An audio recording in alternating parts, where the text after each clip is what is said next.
This is the story of an invisible wall. It is a story of a silent, devastating exile, not one announced with aggressive press releases or public feuds, but executed with the coldest and most absolute currency of all, which is silence.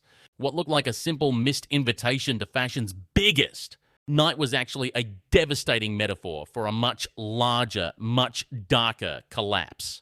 In less than 3 years, the most talked about couple on the planet transitioned from the very apex of global royalty to a state of staggering commercial desperation, finding themselves standing outside the velvet rope, holding lifestyle products that nobody in the inner circle seemingly wants to endorse. In this video, we are going to unpack the precise anatomy of a Hollywood freeze-out.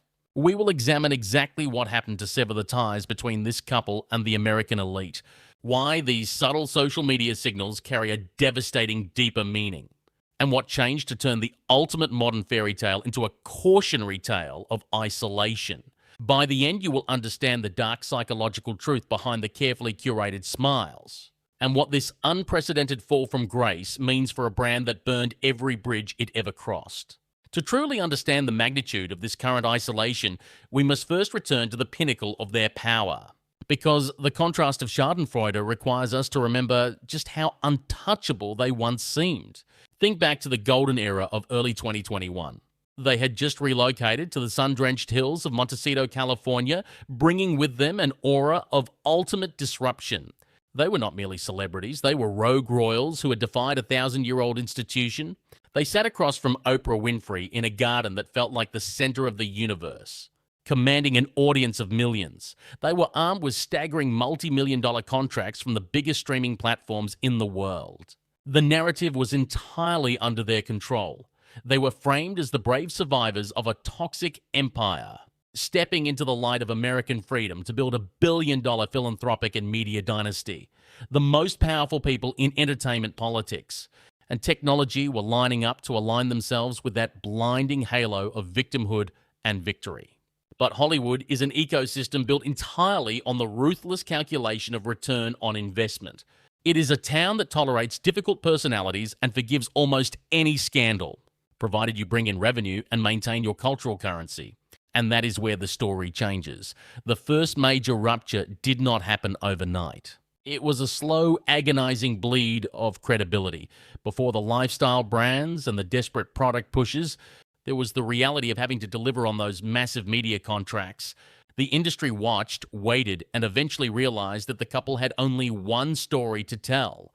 They possessed only one narrative currency, which was their grievance against the royal family. Once the interviews were broadcast, once the documentaries aired, and once the deeply intimate memoirs were published, the well of secrets ran dry. They had monetized their trauma to the absolute limit. What viewers noticed and what the industry executives documented was the exposure of a moral contradiction.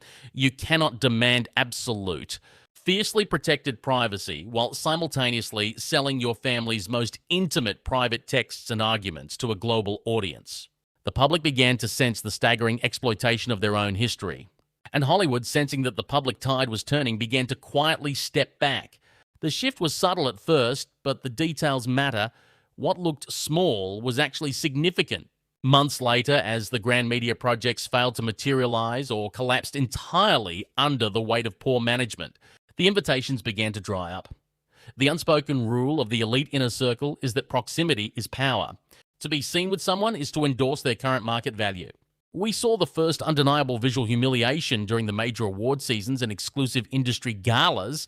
There were no appearances at the Oscars. There were no coveted seats at the Met Gala. The red carpets, which were supposed to be their new royal courts, remained empty of their presence. Then came the launch of the American Riviera Orchard lifestyle brand, an initiative that carried the unmistakable scent of commercial desperation.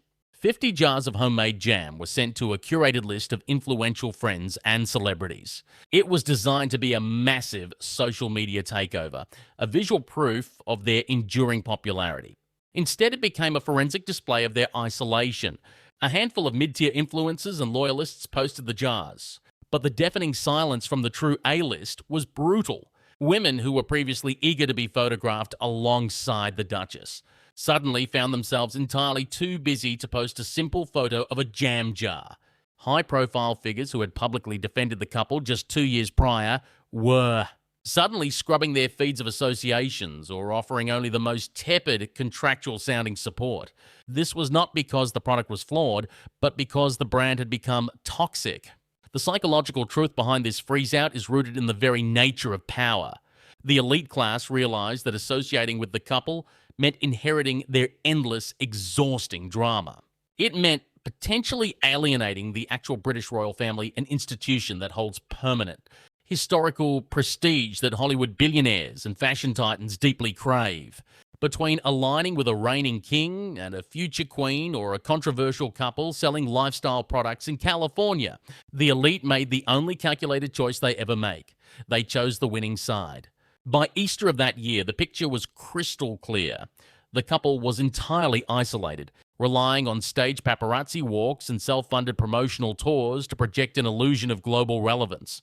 The weaponization of their victimhood had finally backfired, leaving them trapped in a gilded cage of their own making. They had sacrificed their family, their royal protection, and their unparalleled global platform for a seat at a Hollywood table that was quietly being pulled away from them. But the final devastating blow was yet to come. It was one thing to be ignored by fashion editors and streaming executives. It was another entirely to experience a public betrayal from the very core of their carefully cultivated celebrity network.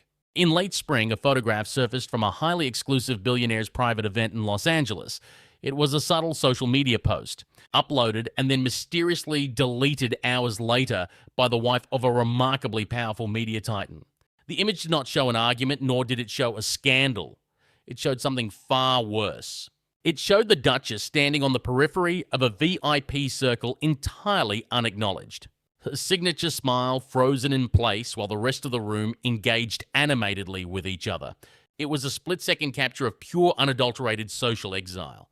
And the desperate, panicked PR reaction that poured out of the couple's camp the very next morning revealed a terrifying new reality, the realization that the bridge was not just burned, it had been completely erased. The morning after that photograph was deleted, the silence from the couple's public relations apparatus was momentarily deafening. This was eventually followed by a flurry of carefully placed articles in friendly tabloids, insisting the Duchess had actually spent the evening deeply engaged in high-level conversation. But the damage was irrevocable. That singular erased image became the defining visual humiliation of their Hollywood experiment. It proved what the industry had been whispering in private rooms for months. You can hire the most expensive publicists in California, you can buy the sleekest domain names, and you can secure the trademark for a luxury lifestyle brand. But you cannot force the cultural elite to look you in the eye. What followed this public unmasking was a profound and permanent internal shift. Behind the gates of their sprawling California estate, the cold reality of this isolation began to inevitably fracture the foundation of the narrative they had built together. This is where the psychological toll of their commercial desperation truly takes root. Prince Harry, a man born into an ancient institution where respect and absolute deference are mandated by birthright, suddenly found himself navigating an environment where relevance is dictated purely by utility. He had sacrificed a 1,000-year-old support system, a guaranteed lifelong platform, and his deepest family bonds all under the promise of a triumphant billionaire status American reinvention.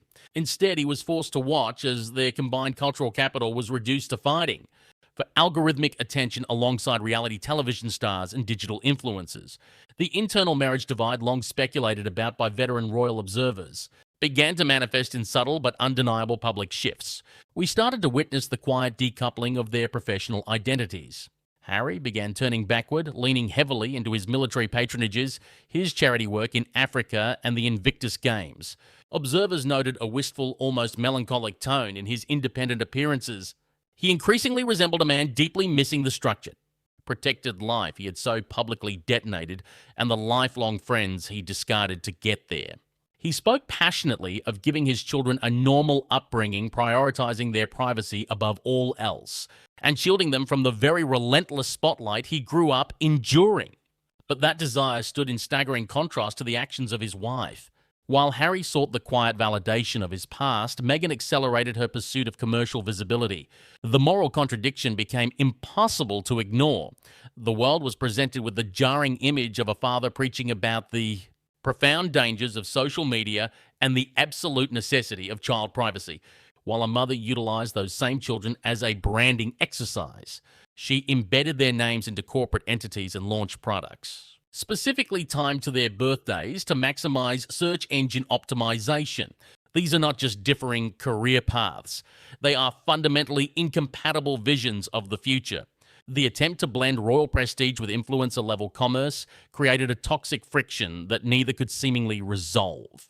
Meanwhile, across the Atlantic, the response from the British royal family demonstrated the devastating power of weaponized restraint. As the King battled a severe cancer diagnosis and the Princess of Wales navigated her own profound medical journey, the palace offered the Sussexes absolutely nothing.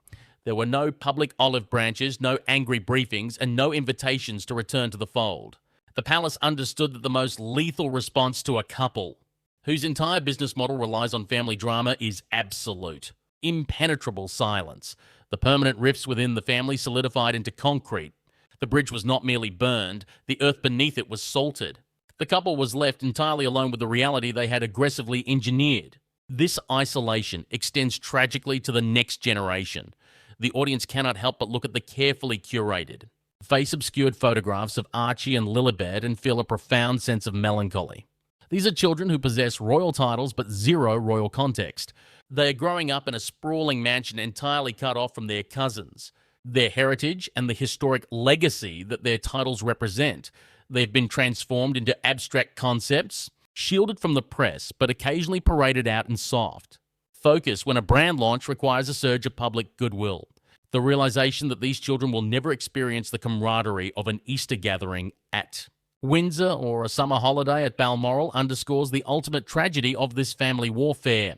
This story resonates far beyond the confines of celebrity gossip because it touches on universal human vulnerabilities. It is a modern morality play about the illusion of power and the terrifying speed at which it can evaporate. It forces the audience to examine the ultimate cost of ultimate betrayal. We watched a family tear itself apart on global television, weaponizing their grievances for a temporary surge of public sympathy and financial gain. But the public is incredibly perceptive. Viewers eventually recognized that beneath the carefully rehearsed language of therapy and healing lay a staggering void of self-awareness. The audience realized that true healing does not require a streaming camera crew, and genuine philanthropy does not require a synchronized product rollout. As we look toward the future, the trajectory seems quietly inevitable. The grand sweeping declarations of changing the world have been replaced by the quiet, grinding reality of attempting to sell domestic goods to a shrinking audience. There will likely be more product lines, more carefully staged paparazzi walks in parking lots, and more attempts to recapture the magic of that initial explosive year of freedom. But the undeniable truth is that the peak has permanently passed. The golden era is over. What remains is a sobering lesson in the limits of public relations. You can write your own narrative, you can burn your past, and you can demand the world's attention. But you cannot dictate how history will remember you once the applause stops and the room slowly, silently empties. If you found this forensic look into the machinery of modern fame insightful, please consider subscribing to the channel and sharing your thoughts in the comments below. We will continue to analyze the psychology behind the headlines as this story inevitably evolves.